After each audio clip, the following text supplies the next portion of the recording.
Lucas 24, do 13 ao 35. Você que achou, pode ficar de pé para a gente ler. Os discípulos no caminho de Emaús. Acredito que todos conheçam esse texto, ou já tenham lido em algum momento esse texto. Isso é bom, facilita para vocês. Amém? Vamos ler? A partir do 13. Diz assim: naquele mesmo dia, 2 deles estavam indo para um povoado chamado Emaús, a 11 quilômetros de Jerusalém. No caminho conversavam a respeito de tudo que havia acontecido. Enquanto conversavam e discutiam, o próprio Jesus se aproximou e começou a caminhar com eles, mas os olhos deles foram impedidos de reconhecê-los. Ele lhes perguntou: sobre o que vocês estão discutindo enquanto caminham? Eles pararam com os rostos entristecidos. Um deles, chamado Cleopas, perguntou-lhe: você é o único visitante em Jerusalém que não sabe das coisas que ali aconteceram nesses dias? Que coisas? Perguntou ele. O que aconteceu com Jesus de Nazaré? Responderam eles. Ele era um profeta, poderoso em palavras, em obras diante de Deus e todo o povo. Diante de Deus e todo o povo. Os chefes dos sacerdotes e as nossas autoridades o entregaram para ser condenado à morte e o crucificaram. E nós esperávamos que era ele que iria trazer a redenção a Israel. E hoje é o 3º dia desde que tudo isso aconteceu. Algumas das mulheres entre nós nos deram um susto hoje. Foram de manhã bem cedo ao sepulcro e não acharam o corpo dele. Voltaram e nos contaram ter tido uma visão de anjos que disseram que ele estava vivo. Alguns dos nossos companheiros foram ao sepulcro e encontraram tudo exatamente como as mulheres tinham dito, mas não ouviram. Ele lhes disse: como vocês custam a entender e como demoram a crer em tudo que os profetas falaram. Não devia o Cristo sofrer essas coisas para entrar na sua glória? E começando por Moisés e todos os profetas, explicou-lhe o que constava a respeito dele em todas as Escrituras. Ao se aproximarem do povoado para o qual estava indo, Jesus fez com quem ia mais adiante, mas eles insistiram muito com ele: fique conosco, pois a noite já vem, o dia já está quase findando. Então ele entrou para ficar com eles. Quando estava à mesa com eles, tomou o pão, deu graça, partiu e deu a eles. Então os olhos deles foram abertos e o reconheceram, e ele desapareceu da vista deles. Perguntaram-se uns aos outros: não estava queimando o nosso coração enquanto ele falava no caminho e nos expunha as Escrituras? Levantando-se, voltaram imediatamente para Jerusalém. Ali encontraram os 11, os que estavam com eles reunidos, que diziam: é verdade, o Senhor ressuscitou e apareceu a Simão. Então os dois contaram o que tinha acontecido no caminho e como Jesus fora reconhecido por eles enquanto partia o pão. Aleluia! Aleluia! Aleluia! Pode ser assim. Então, meus irmãos, qual é o contexto dessa história que a gente começou a ler desses 2 homens seguindo para essa cidade chamada Emaús, despovoado? Foram 3 anos de ministério de Jesus, foram 3 anos de pregação, foram 3 anos de milagres, foram 3 anos de segurança, estando com aqueles que até então eles pensavam que iam trazer redenção a Israel. Era uma alegria muito imensa. Palavras de poder saíam da boca de Jesus. Jesus curava, Jesus ressuscitava mortos, Jesus trazia palavras, Jesus repreendia o grupo religioso mais forte da época, que seriam os fariseus. Jesus chamava eles de víboras, de sepulcros caiados.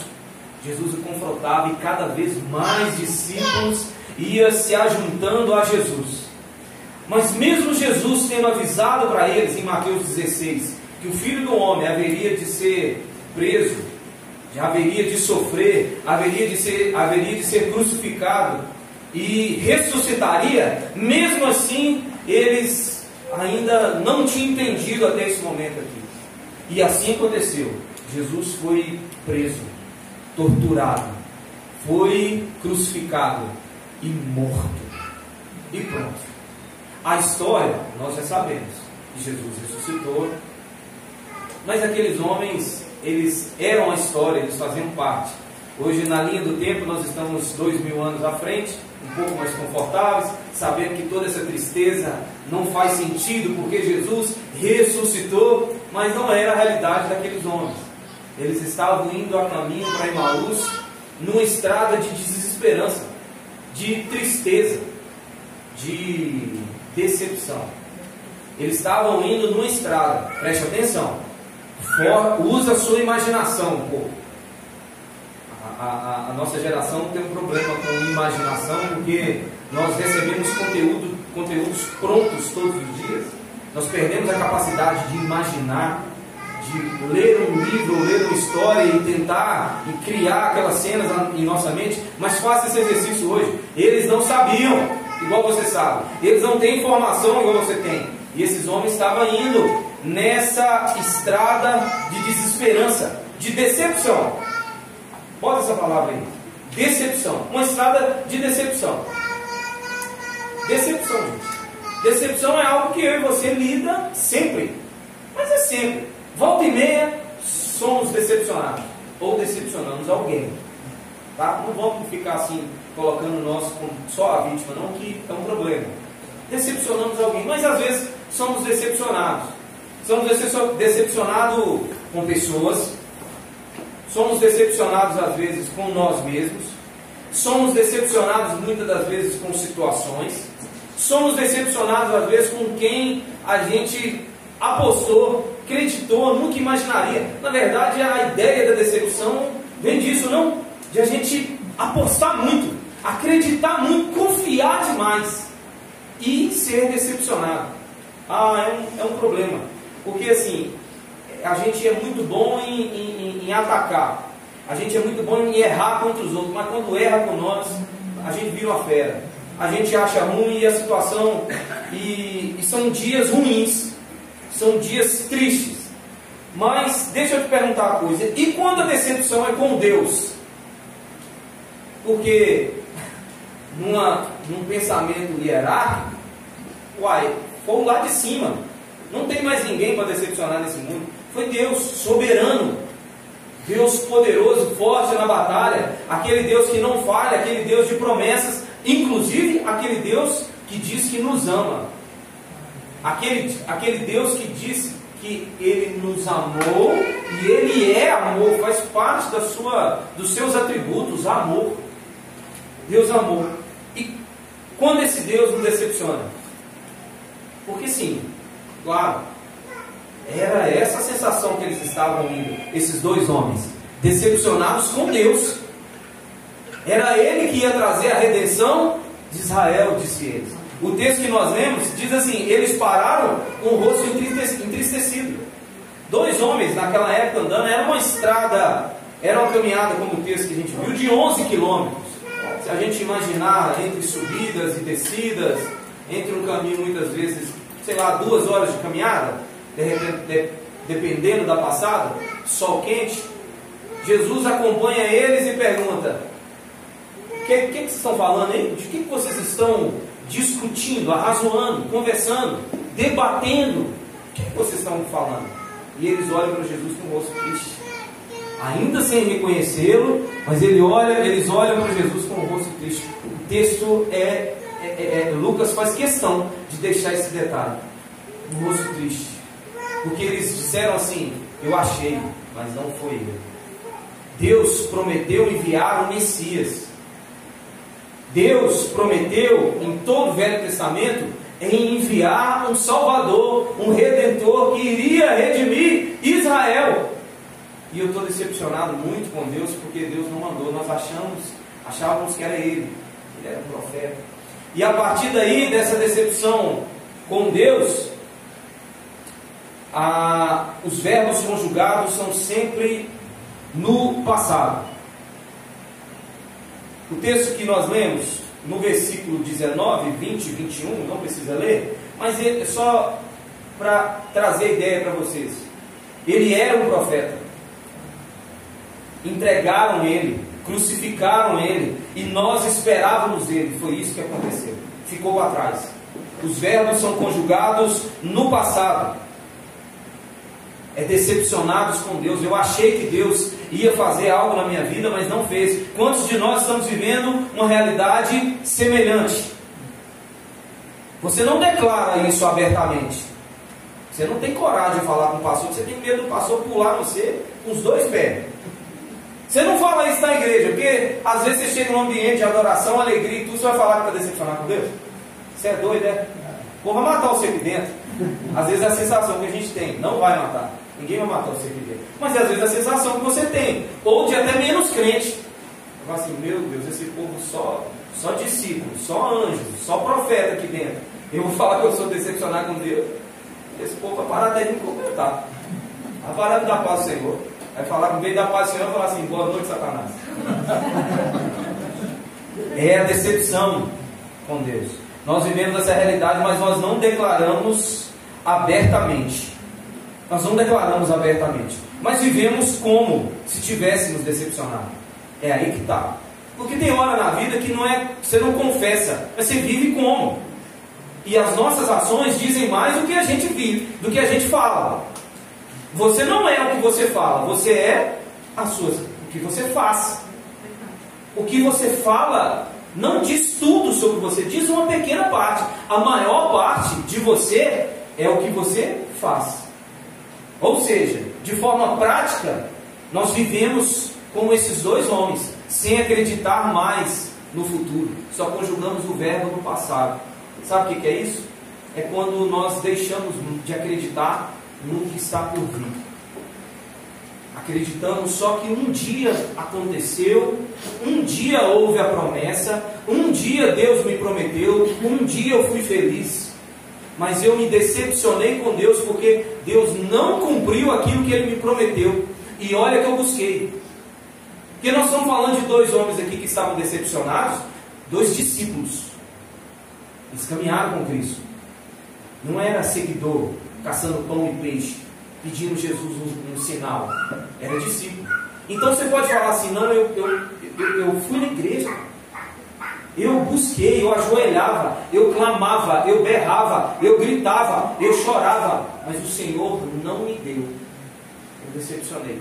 Então, o meu relacionamento agora com Deus fica meio que por uma história que passou, porque já não há mais perspectiva do futuro. Eu vivo com Deus baseado numa coisa que eu vivi lá atrás, porque eu já não acredito que vai mais acontecer. Essa é a história dos dois homens no caminho de Emaús. Aí você pode falar assim, pastor, só lembrar de Marta e Maria. Marta e Maria se decepcionou com Deus, mandaram avisar Jesus. Quando Lázaro adoeceu, em João 11, elas não chamaram os médicos, como a mulher do fluxo de sangue, que tentou tudo antes de chegar em Jesus. Mas elas, quando ele adoeceu, elas disseram, corre e chama o Cristo, chama Jesus. Ele não veio, ele esperou mais 2 dias. Ele esperou mais 2 dias para ir. E quando Jesus chega, aconteceu o que era previsto. Lázaro estava morto. E Maria falou assim, eu sei que só vai ressuscitar ele lá na frente. Quando no final de todas as coisas, ela até foi um pouco escatológica. Ela falou, no final dos tempos, o Senhor vai ressuscitar ele. Mas agora eu sei que acabou e eu estou muito triste. Uma decepção com Deus. Às vezes a gente fica assim, irmão. Quando eu aceitei Jesus, pode ser, e é muito provável que sim, eu não consigo fazer a leitura da minha caminhada cristã toda, desconfio de algumas coisas. A gente amadurece em umas a gente fica meio assim, será? Então, dentro dessa reflexão sobre a minha caminhada cristã, lá atrás, quando eu aceitei Jesus, quando eu comecei a andar com Deus e servir a igreja, irmão, era servir a igreja. Eu, Thaís, Albin, Vanessa, nós não éramos voluntários. Nós éramos diáconos. Não existia a possibilidade de falar com nós assim, dá? Não. Era, nós vamos. Compromissos, nós vamos. Estar na igreja, vamos estar. O que tem que fazer? Vamos fazer. Nós éramos diáconos nos moldes que a Bíblia falava. Nós não éramos voluntários. Nós não fazíamos quando dava ou quando estávamos descansados. Nós fazíamos. E eu naquela vida muito intensa com Deus. E eu só queria filho, cara. Eu não queria filhos. Eu queria ter um filho. Eu queria formar minha família. Eu tinha uma esposa, agora faltava um filho. Deus já tinha me aberto os olhos para isso. Você mudou sua vida, agora é hora da família crescer. E eu orei, meu irmão. Que isso? É porque você não pagou o preço. Não, você não sabe de todas as histórias. Você não sabe da minha história, nem de repente da história de pessoas que estão aqui. Eu orei muito. Eu sei que você muitas vezes orou também. Você pediu, você berrou, você clamou, mas ainda assim não veio.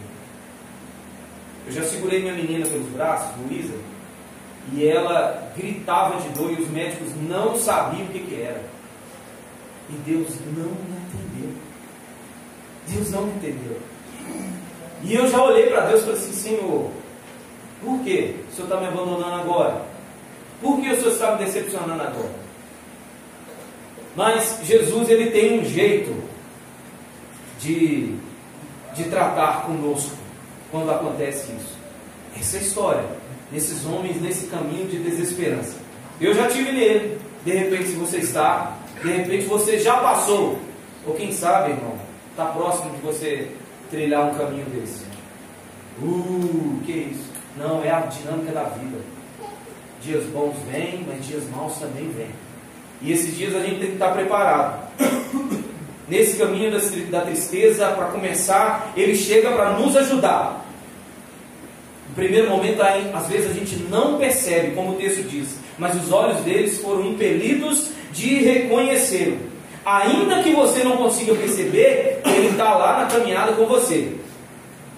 Hoje eu percebo que ele estava comigo nessas orações, lá atrás.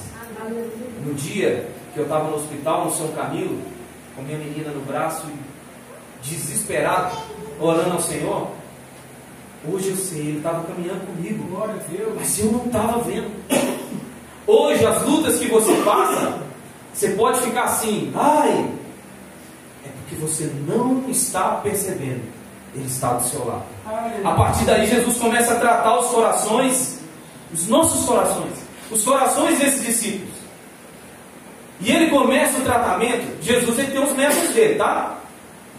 A gente queria mágica, a gente queria gênio da lâmpada, esfregou e o gênio sai. A gente queria garçom, a gente queria 190, ligar e vir e mandar uma viatura na hora, mandar um anjo. Senhor, manda um anjo aí agora. Mas Jesus tem os métodos dele. E é aí que a parada começa a ficar meio estranha. Porque Jesus tem dois jeitos que ele usa nesse texto aqui para tratar os corações. E eu acredito que nessa noite é por aí, tá? Pregando. E no estilo Paulo Júnior. Falando alto. Firme, contundente. Olhos nos olhos. Ele diz assim, como é que vocês demoram para entender, senhor? Jesus não chega assim com eles. Meus filhos, meus lindos, meus filhos. Minha linda. Jesus falou assim, vocês demoram demais para entender. Vocês demoram muito para entender. E o texto diz que começando por Moisés e todos os profetas, explicou-lhe que constava a respeito das Escrituras. A gente junto dando a série é legal, né? Às vezes o pastor Ross explicando os negócios é legal. Agora pensa Jesus, explicando de Moisés, passando por todos os profetas. Está aqui, ó. De repente, se você um dia foi contaminado com a ideia na internet que o Velho Testamento não serve, Jesus usou o Velho Testamento para falar dele. Então assim, eu acho que Jesus é um bom pastor, é um bom teólogo, não é? E ele usa Moisés, o Pentateuco, Gênesis, Êxodo, Levítico, Deuteronômio, Número. Ele usa para explicar sobre ele mesmo e os profetas. E Jesus prega para eles.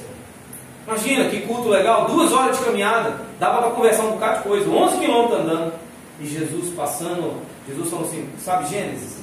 Quando Deus disse, haja luz, quando a terra era sem forma e vazia, e Jesus começa a explicar, mostrar sobre ele.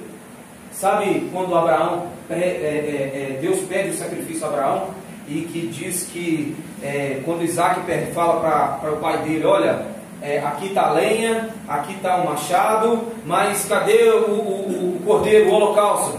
E quando Abraão diz para Isaac, Deus proverá, ele estava falando que Deus proveria um sacrifício em nosso lugar. É ali, próprio Jesus explicando tudo aquilo. Quantas vezes o Senhor fez isso, irmão, com você? Quantas vezes o Senhor fez isso comigo? No caminho de Emaús, nesse caminho de desesperança, Ele vai nos ensinando. Ele vai caminhando e falando, olha, seu filho não veio por causa disso. Eu estou te ensinando a ser um homem generoso, a ser um homem mais fiel. Eu estou te ensinando a ser um pai melhor. Calma, eu estou te ensinando no caminho de Emaús. Mas eu não conseguia perceber ele. Nas suas orações é a mesma coisa. As lutas estão lá, as batalhas estão lá, no meio do furacão, a estrada para Emaús, você caminhando e Jesus falando com você. Olha, Jesus te ensinando, pregando para você, culto após culto, reunião após reunião, conversa após conversa, culto nos lares, como aconteceu ontem, culto após culto, Deus vai falando um pouquinho com você, te ensinando. São 2 horas de caminhada com o Senhor, uma vida de discipulado, e Deus ensinando em meio à tristeza. Você andando pelo vale da sombra e da morte, e o bom pastor com você, te conduzindo. E você fica assim, Senhor, por quê? E ele eu vou te explicar. Eu vou te explicar por quê.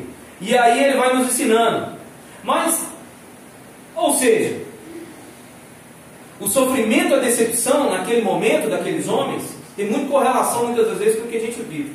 O sentimento deles era o seguinte: Jesus estava dizendo, a correlação com o sofrimento que vocês têm é porque vocês entenderam as Escrituras sobre mim de forma errada. Vocês entenderam de forma errada. Agora vamos para as duas perguntas. É isso que Jesus está dizendo. Jesus falou, como custa entender? Eu vou explicar a vocês. Esse sofrimento que vocês estão agora é porque vocês entenderam errado. Se eles tivessem um entendimento correto dos planos de Deus, talvez eles não estariam nesse caminho um pouco mais confiantes, sim ou não? Ué, os homens estavam num caminho de desesperança, achou que estava tudo perdido. Se eles tivessem compreendido o que Jesus falou em Mateus 16, se eles tivessem compreendido o que Jesus falou em Mateus 20, que ressuscitaria, que era necessário o Filho do Homem padecer, eles de repente não estariam sofrendo, não estariam razoando um com o outro, debatendo, falando assim, por quê?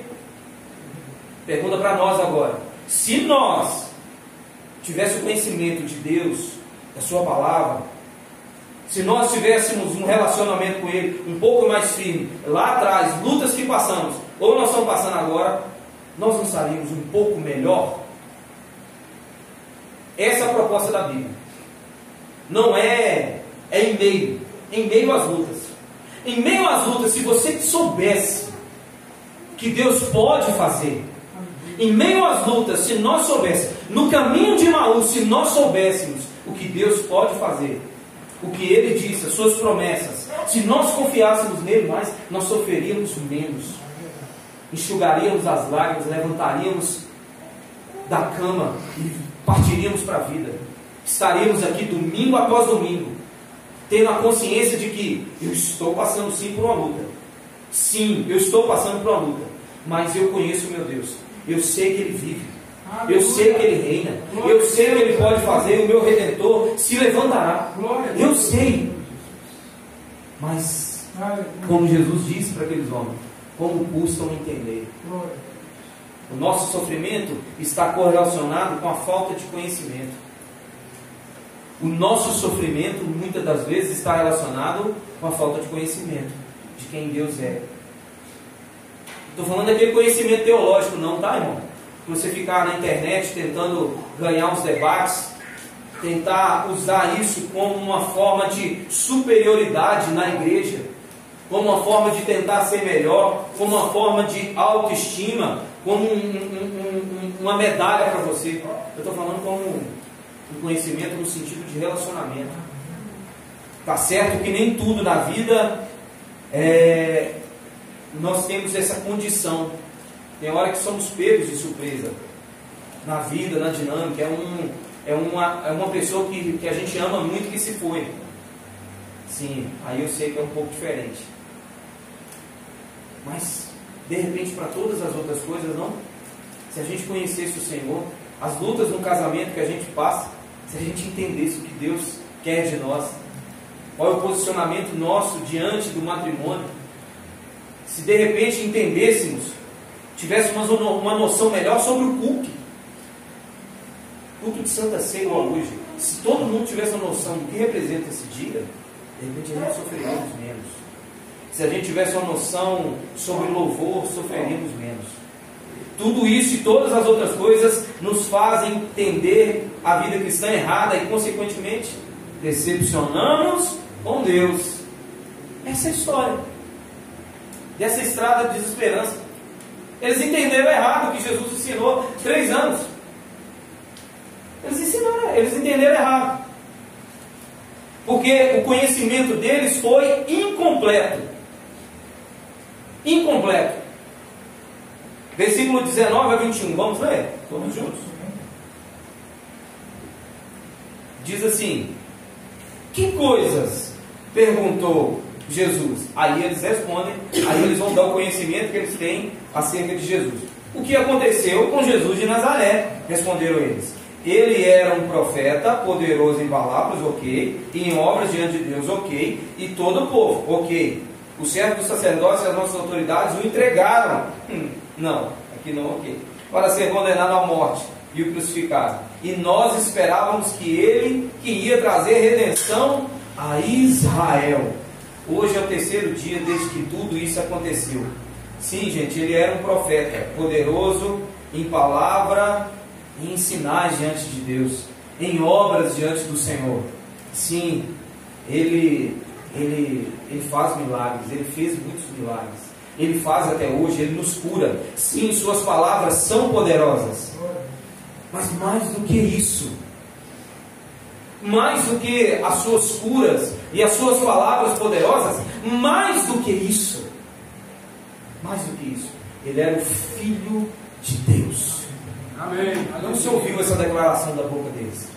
Ele era o Filho de Deus. Eles não sabiam que ele era o Filho de Deus e que nem deveria morrer. Ou seja, eles não tinham entendimento sobre um plano de salvação.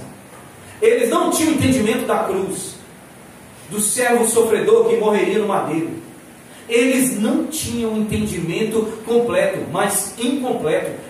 Entendimento incompleto traz sofrimento, porque você só conhece um lado do Senhor, você só conhece o lado do Cristo abençoador, você só conhece o lado do Cristo que vem quando clama. Você não conhece o Cristo que quando clama ainda demora 2 dias. Você não conhece o Cristo que diz assim: olha, a morte de Lázaro é para a glória de Deus. Você não entende que as lutas que você está passando agora podem sim ser para a glória de Deus. Aleluia. Irmão, de alguma forma, tudo, como o autor de Colossenses diz, tudo converge nele. As suas lutas, nele, para a glória dele.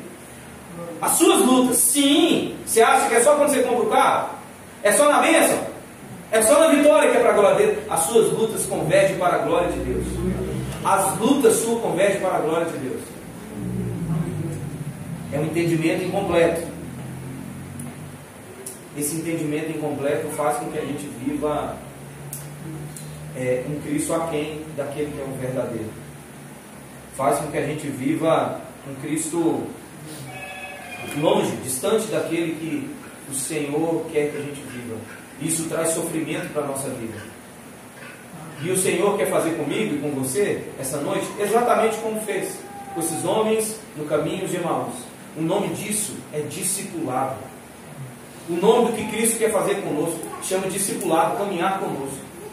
Quem esteve aqui na pregação de quarta-feira pôde ouvir a explicação de que quando Jesus nos pede para trocar o jugo com Ele, Jesus quer colocar o jugo dele em nós. O jugo significa canga, aquilo que se coloca em 2 bois, os 2 bois carregar juntos. Mas Jesus fala assim: deixa eu colocar o meu jugo sobre você, para que nós 2 possamos andar juntos. para que eu e você possam andar juntos, para que você não caminhe na direção errada, para que você não dê os passos errados, para que quando você queira voltar, eu vou caminhar adiante, para quando você quiser ir adiante, eu puder voltar, na caminhada que o Senhor nos ensina, nessa dinâmica da vida, meu irmão, nessa dinâmica da vida, no caminho. O livro de Atos é muito claro em trazer essa expressão, o povo do caminho. Entre a cruz e a glorificação há um caminho que a gente precisa caminhar com o Senhor. E muitas das vezes nesse caminho nós vamos sofrer, nós vamos nos decepcionar, mas em meio a essas lutas o Senhor está ao nosso lado. A diferença é, tem hora que a gente não está percebendo. É engraçado que quando o tempo passa, é engraçado que quando a gente olha para trás, a gente percebe, o Senhor sempre esteve comigo. Quantos de nós já teve essa percepção de olharmos para trás e dizer assim: o Senhor estava lá, eu não vi. Naquele dia que eu gritava, eu clamava, o Senhor estava lá. Aí o texto vai dizer no versículo do 30 ao 32: quando estava à mesa com eles, tomou o pão, deu graças, partiu e deu a eles. Então os olhos deles foram abertos e o reconheceram, e ele desapareceu da vista deles. Perguntaram-se uns aos outros: não estava queimando o nosso coração quando ele nos falava no caminho e nos expunha as Escrituras? Não basta saber sobre ele. Essa é a verdade. Essa é a verdade e essa é a parte mais difícil da história. Não basta saber sobre ele. É preciso ter comunhão com ele. Por quê? O texto que nós lemos diz que os olhos deles foram abertos quando Jesus pegou o pão, partiu e deu graças e deu a eles. Então os olhos deles foram abertos. Por que os olhos deles não foram abertos antes? Jesus tinha explicado para eles. Por causa do pastor não pode reclamar. Era o Cristo, o sumo pastor, estava pregando para eles, expondo tudo, inclusive a Bíblia toda, num culto, numa caminhada de 2 horas. Por que esses homens não tiveram conhecimento de Cristo? Por que os olhos deles não foram abertos antes? Porque muitas das vezes, numa explicação, não há revelação. Porque depende do Senhor, depende de comunhão, depende de relacionamento. Um relacionamento com Deus não se dá de forma natural. Preste atenção. Um relacionamento com Deus, uma vida com Deus, revelação da palavra de quem Deus é, discernimento, ser um crente espiritual, não se dá de forma natural. De você acordar de manhã e falar assim: vou ler um texto aqui da primeira epístola do apóstolo Paulo aos Coríntios. E vou ler, olha, entendi, o contexto é 80 anos após Cristo. Não é nesse sentido. Nesse sentido não se tem a revelação. A comunhão traz sentido ao conhecimento. É isso que aconteceu aqui. Jesus explica. Mas na hora de sentar, na hora que eles sentaram, Jesus tem comunhão com eles, mesa. Jesus sentou aonde? Na mesa, com esses homens. Deu graças, orou. Eles sentaram, eles oraram. Nesse momento, houve um entendimento. Após os olhos deles terem sido abertos, eles dizem algo interessante. Eles falam assim: ah tá, agora eu entendi porque meu coração estava queimando na estrada. Agora eu entendi porque o nosso coração queimava. Não estava queimando os nossos corações enquanto ele nos expunha as Escrituras no caminho. Um olhou para o outro e falou assim: era ele o tempo todo. Agora fez sentido. É como se um olhasse para o outro, é como se Cleopas e o outro, que a gente não sabe o nome, olhassem um para o outro e falavam assim: ah, meu Deus do céu, agora tudo faz sentido. Agora tudo que ele me ensinou, agora tudo que eu aprendi, agora a cruz fez sentido. Agora a morte, a ressurreição, agora o poder dele, agora o túmulo vazio faz sentido. A gente precisa de teologia. Senhor, demais. Nós vamos ter uma conferência sobre heresias e seitas e heresias. A gente precisa de mais. Mas a gente precisa de mais, na mesma quantidade, intensidade, comunhão com Ele, para que tudo que a gente aprenda, meu irmão, faça sentido. Eu acho que nunca houve uma geração que teve tanto contato com a verdade, com Moisés e os profetas, digamos assim, se a gente puder usar a analogia do texto. Nunca houve uma geração que soube tanto. Irmão, o pastor hoje anda apertado. E o pastor está pregando, eu estou vendo assim, estou sabendo, pastor. Lucas 24, os dois discípulos do caminho de Emaús, eu estou cansado de saber. Tem nada de novidade, todo mundo sabe, mas sabe com força. Todo mundo hoje fala assim, deixa eu ver aqui, o que é o... Olha, então esse texto quer dizer isso. Mas nos falta abrir de olhos, nos falta comunhão, nos falta o Senhor num belo dia. Sabe, aquele dia que o Senhor te pega naquele dia mais comum da face da terra e seus olhos enchem de lágrimas. Aquele dia que você olha para o céu e fala assim, que dia lindo. Aquele dia que você chega aqui e as crianças louvando, a igreja toda faz sentido. A congregação dos santos, a igreja do Senhor, a noiva do Senhor, clamando a Ele, faz sentido. É isso que o meu irmão do céu, é isso que o mundo precisa, dessa revelação de quem é o verdadeiro Cristo. A gente precisa de ter esse nível de relacionamento com o Senhor, chorar mais por Ele, clamar mais a Ele, confiar mais nele, gritar mais por Ele. Eu disse aqui esses dias, vou falar de novo, lágrimas são coisa extremamente valiosa. Guarda elas para Jesus, Senhor. O quanto você puder, guarda elas para as coisas que envolvem as coisas de Deus. Quando você chorar pelo seu casamento, não chore pela pessoa do seu marido ou pela pessoa da sua esposa. Chore pelo aquilo que está envolvido naquilo, pelas coisas de Deus que está envolvida.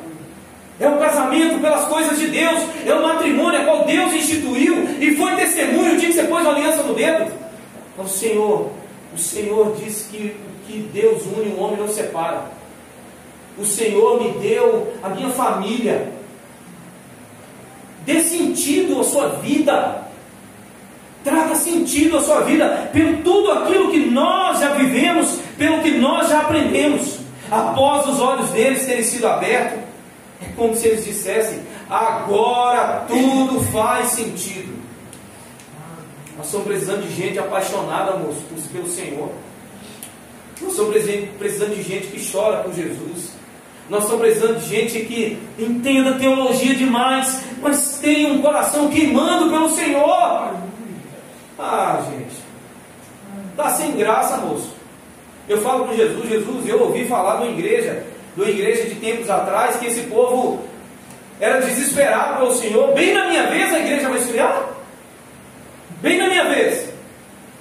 Agora que o Senhor me chamou, agora que eu estou entendendo a cruz, agora que eu estou entendendo a tua palavra, agora que o Senhor me chamou até para o ministério pastoral, na minha vez, aí vai ficar sem graça. Eu fico vendo os louvores de antigamente, fico vendo os louvores, falei, gente, as músicas lindas que tocavam antigamente. Com cego andei. Não, vamos para o texto aqui. Fica, Senhor, já se faz tarde. É dessa música. Meu coração para pousar. Bem na minha vez é carpinteiro bater na porta. Mais de 1000 vezes. Esse carpinteiro. Meu Deus, bem na minha vez. Na minha vez eu tenho sem graça. Desculpa, não tem nada a ver com o texto, não foi um desabafo mesmo. Desabafo. Um belo dia tudo faz sentido. De repente aquilo que nunca fez sentido para nós, de repente faça sentido hoje. Hoje é dia de Santa Ceia. Hoje é dia de partir o pão. Esse texto termina numa mesa, com pão e vinho. Esse culto culmina, é o ponto máximo do culto essa noite, na ceia. Quem sabe o Senhor não abre os nossos olhos espirituais essa noite. Estava explicando para minha menina ontem. Minha filha, Deus nos deu 2 olhos espirituais e 2 olhos naturais. Ela falou 4, né, pai? 2 olhos. 2 olhos. Ok, Luísa. 4 olhos. Então tá bom. Esqueci que eu estava conversando com vocês de 8 anos de idade. E a gente precisa urgentemente enxergar esse Jesus caminhando ao nosso lado. De repente Jesus faz com você essa noite. Abre os seus olhos. Você pode ficar de pé essa noite, a gente poder servir a ceia. Cadê os meninos aí?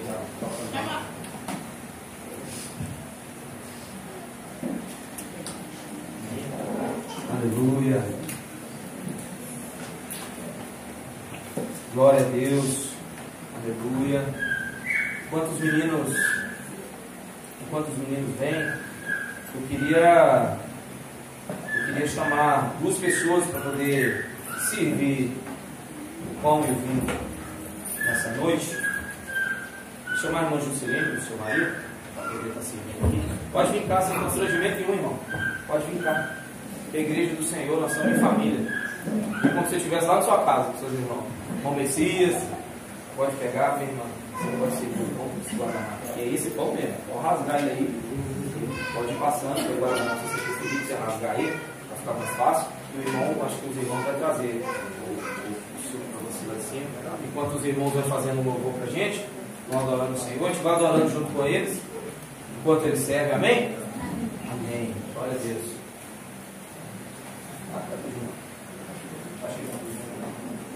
Glória a Deus. Aleluia.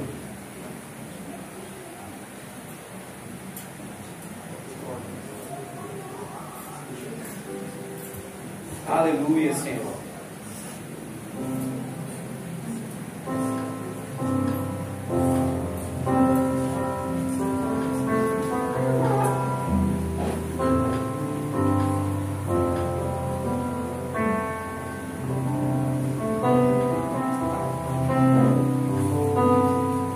Enquanto nosso irmão faz o louvor ali, adora o Senhor. Adora o Senhor também. Adora o Senhor também. Abra o seu coração essa noite para Deus, meu irmão. Essa noite é uma noite muito importante. É uma noite a qual nos foi feito um convite. Não foi você que veio, foi o Senhor. Não foi você que veio com as suas próprias pernas deliberadamente, mas o Senhor te atraiu aqui essa noite. O Senhor te atraiu essa noite. O Senhor te chamou para um momento hoje de mais pura intimidade com Ele.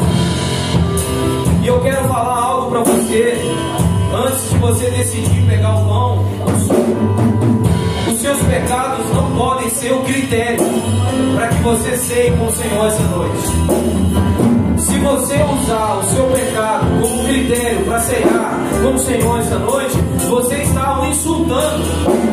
Você está querendo dizer que você pode ser puro por si mesmo antes de sentar à mesa com Ele. Se você decidir se tornar puro antes de sentar com Ele, você está dizendo assim: Senhor, eu posso fazer sem o Senhor antes de estar contigo. Então não deixe que o seu pecado hoje te afaste dessa mesa. Amém? Aleluia. Quem é esse que vem nos abraçando? Quem é esse que vem nos constrangendo com o olhar? É cansado, isso cai, é tão manso, cuida dos corações. Quem é esse que vem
mas não pode ser banalizado também.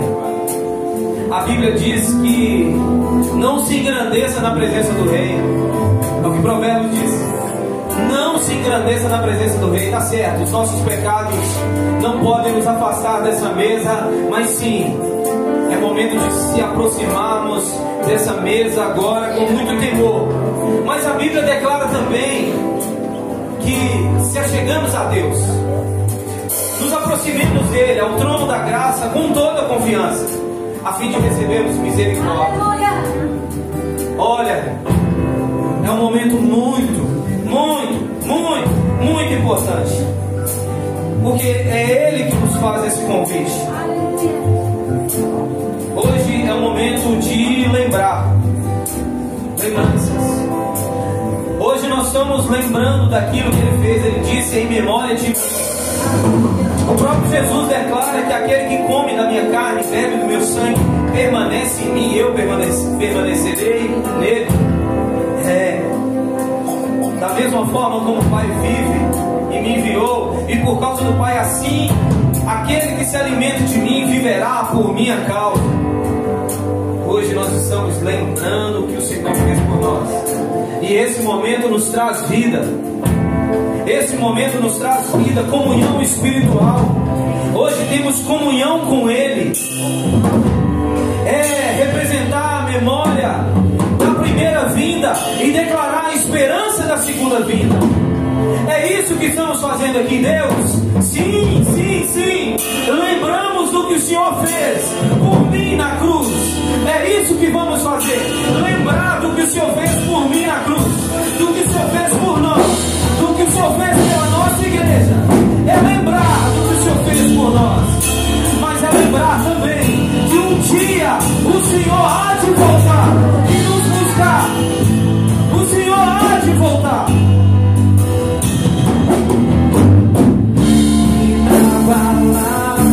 O Senhor há de voltar. Sim, Jesus, o Senhor vai voltar. E hoje vamos lembrar, Pai, do que passou, mas do que há de vir.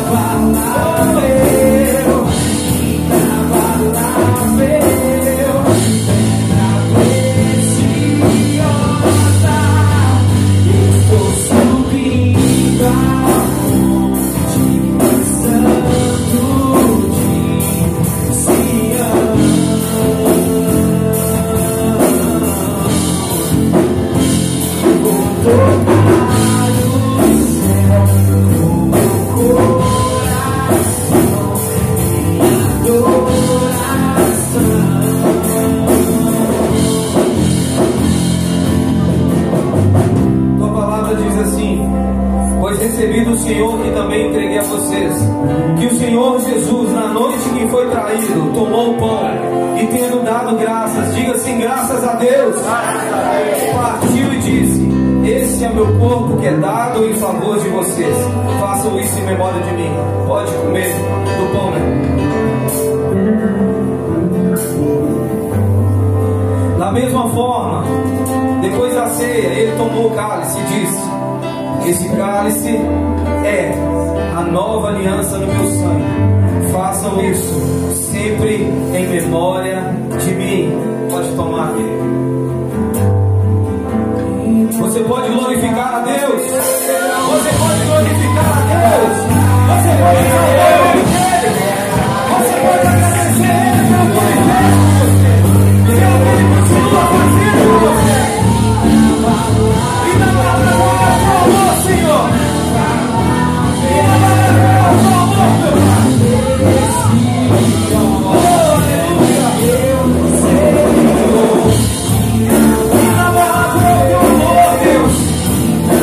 obrigado, Senhor. Obrigado, Senhor.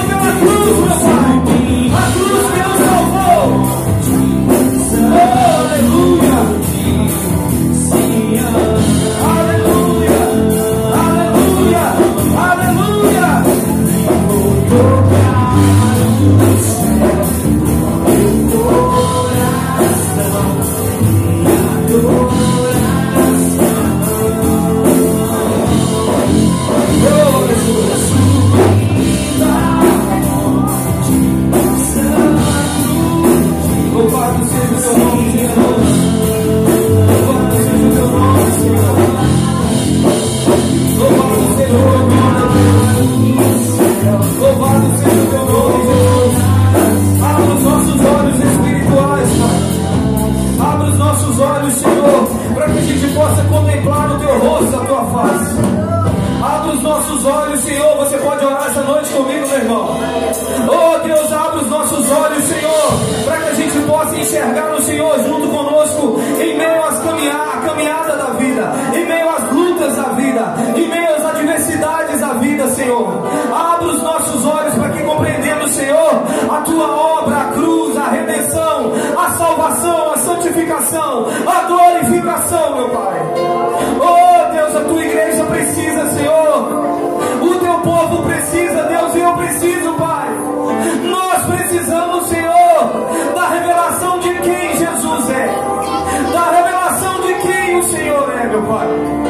Precisamos, Deus, te conhecer cada dia mais e mais e mais. Precisamos, Senhor, urgente, Deus, ter os nossos corações queimando por ti, Pai. Ah, Senhor, tira os nossos olhos dessa terra. Tira os nossos olhos, Senhor, das coisas dessa terra. Ah, Deus, leva o nosso coração mais alto, Senhor. Leva, Senhor, cativa a nossa mente, a nosso coração, os nossos olhos, Senhor, as nossas mãos, Senhor, a nossa boca, Senhor, os nossos ouvidos, Deus. Oh, Senhor Jesus, obrigado por tudo, Senhor. Obrigado, Senhor. Obrigado, Deus. Oh, aleluia. Louva o Senhor essa noite, meu querido. Adore o Senhor essa noite. Obrigado pela tua comunhão, Jesus. Obrigado, Deus. Obrigado, Senhor.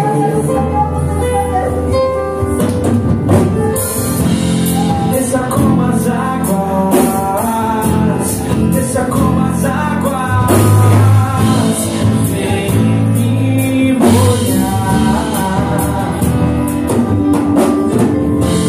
Desça como as águas, desça como as águas, vem me molhar.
Queremos te agradecer, Pai, por tudo que o Senhor fez no nosso meio nessa noite.